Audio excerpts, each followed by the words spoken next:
Hey, Tourpreneurs, it's Mitch Bach, and just a quick note before we begin today's episode. Tourpreneur is currently sponsored by Google. We're thankful for their support of our community, and we are offering with them a completely free course helping you unlock the power and potential of Google's Things to Do program, which is specifically helping tour operators add their tours to Google in new ways that gives you new exposure and more direct bookings. To learn more, go to tourpreneur.com/Google. And as always, show notes, more resources, links to our newsletter, our business coaching community, and so much more are available on tourpreneur.com. Now to the episode. Today's episode of the Tourpreneur podcast is kindly sponsored by Checkfront, the booking platform trusted by over 5,000 tour and activity operators around the world. This month, Checkfront is offering an exclusive 90-day free trial for tourpreneurs. Find out more at checkfront.com/tourpreneur. Welcome to the Tourpreneur podcast. Travel industry veteran Shane Whaley will take you on a journey with fellow tourpreneurs, sharing their tips, ideas, insights, and success stories to inspire you to make your tour business the best it can be. And now, here is your host, Shane Whaley. And welcome to day 11 of the 30-day Things to Do Tour Operator Challenge. Ryan is back with us on today's podcast, today's challenge. How are you, Ryan? Doing good, Shane. Thanks for having me on. So you're 11 days into this. You must be a bit of a superstar at work now, with tons of people asking for your autograph. Yeah, no, I haven't gotten any requests yet, but... Okay, so day 11, what have we got on today? Yeah, so day 11 is gathering guest feedback.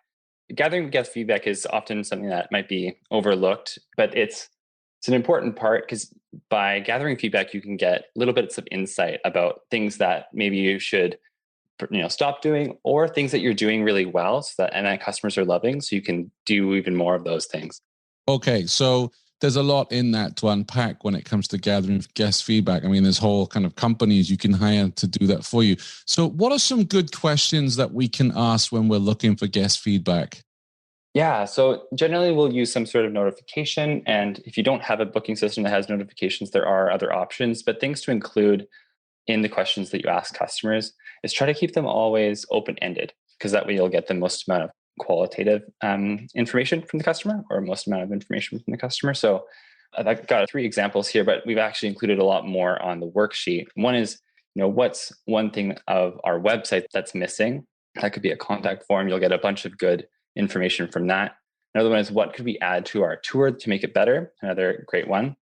And this is one I really like. What would you tell a friend about our tour? And it gives you a bit of insight into the word of mouth marketing that people might be sharing with their friends. Yeah, I love in the workbook, which everyone can get at tourpreneur.com/challenge, that you actually suggest 8 useful questions for feedback, such as, why did you choose to book with us? As you said, what's the one thing our website is missing? What didn't you like about the tour? How do you describe the tour guide? How can we make it better? Because sometimes it's hard when you just ask for feedback, but here you've got the 8 questions, and, it's a good exercise to, I think, pull these up in front of yourself and go back to some of your guests to ask them these questions in order to get the feedback. Yeah. And sometimes, the bookings, if you are using a booking system, there's some really powerful tools to automate some of these questions that can go out. So you can use notifications and some variables to make them more personalized, emails that go out. You can also use a tool called Google Forms that's free. It's user-friendly. You can add a hyperlink that goes out and that does, submit some feedback, and that will go to the Google form. The neat thing with that is all the submissions go into a spreadsheet, which is really easy and handy to kind of examine afterwards. Making it fun by offering some sort of incentive or discount always helps and goes a long way. How do you feel about, I've said in an earlier episode, I'm a big fan of phone conversations. Do you think this is something that could be done by phone? I think so. If you are collecting phone numbers, let's say if the customer doesn't have a booking system, doing phones is a great way if you're gathering that information already. But yeah, I think there's a lot of information you can gather. I've heard that, being in person is best. You get the most amount of communication information that way. And then I think phone is secondary because you can understand what they're saying and dig deeper into the questions and the feedback that they're giving.